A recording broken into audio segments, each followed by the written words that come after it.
So, you've got your Moto 360, and a lot has been made from the fact that this is a standard wristband for a watch. So you say, hey, I've got some wristbands at home that I might want to swap out, because the silver matches the nice stainless steel body of the watch. And problem is that this is not entirely true. Yeah, this is a standard wristband mount that you could swap out, but because the shape of the body,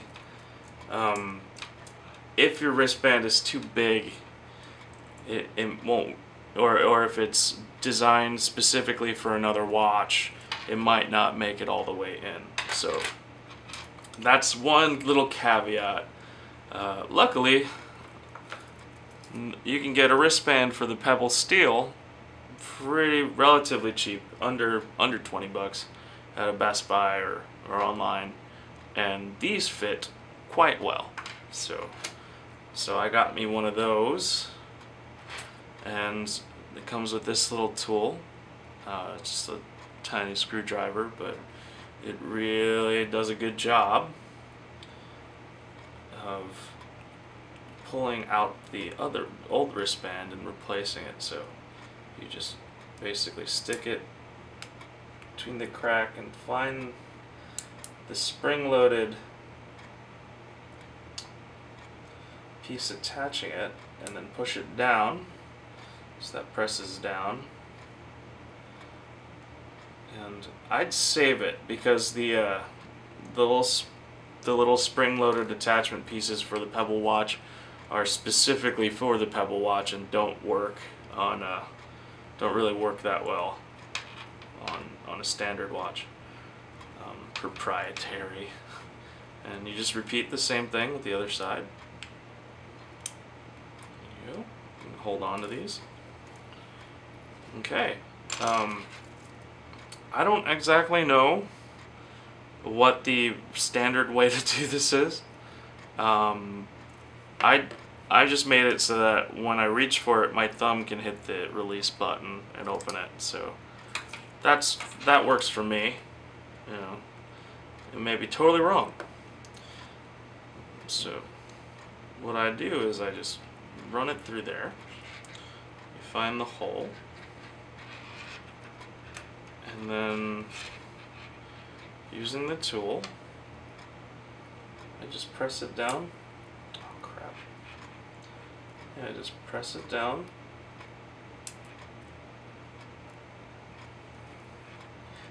That was a lot easier when I did this before, and I wasn't videotaping it. There you go. And then it snaps into place. So I just wanted to show a detail of why some watch bands won't work. And so this watch band, sure, it takes a standard size, and it would look really nice if it went in there.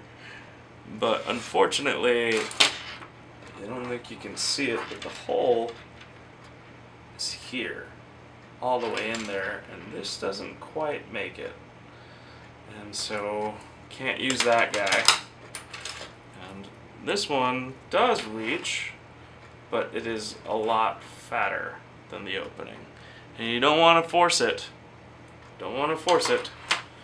So that's why we're using the Pebble Steel smartwatch wristband. Make sure this side is in the hole. Alright. Maybe this is a better way to do it, I guess. Dang it. This wasn't this hard. Okay. Alright, so it's in. And then you hear that click. That means it's found the hole. And the spring secure, and there you go.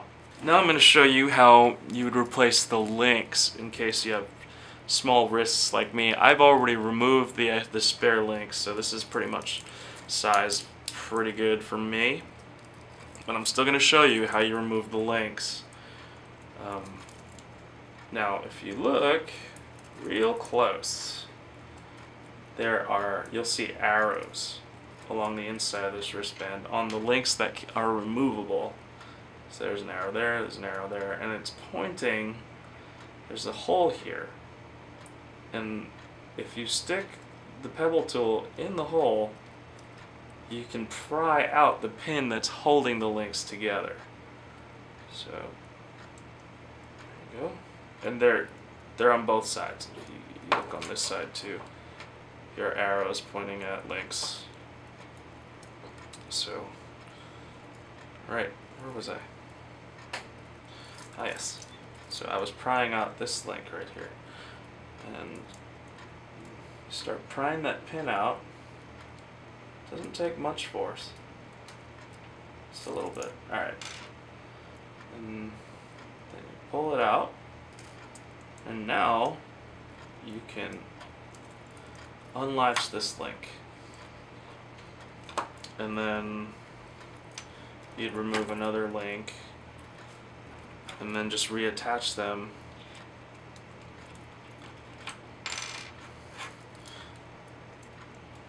By putting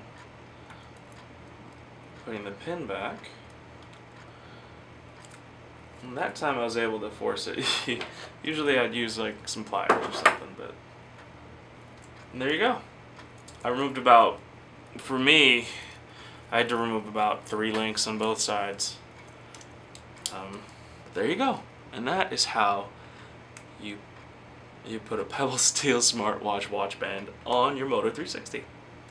And looks spiffy all the time. I have the watch powered down, but there it is.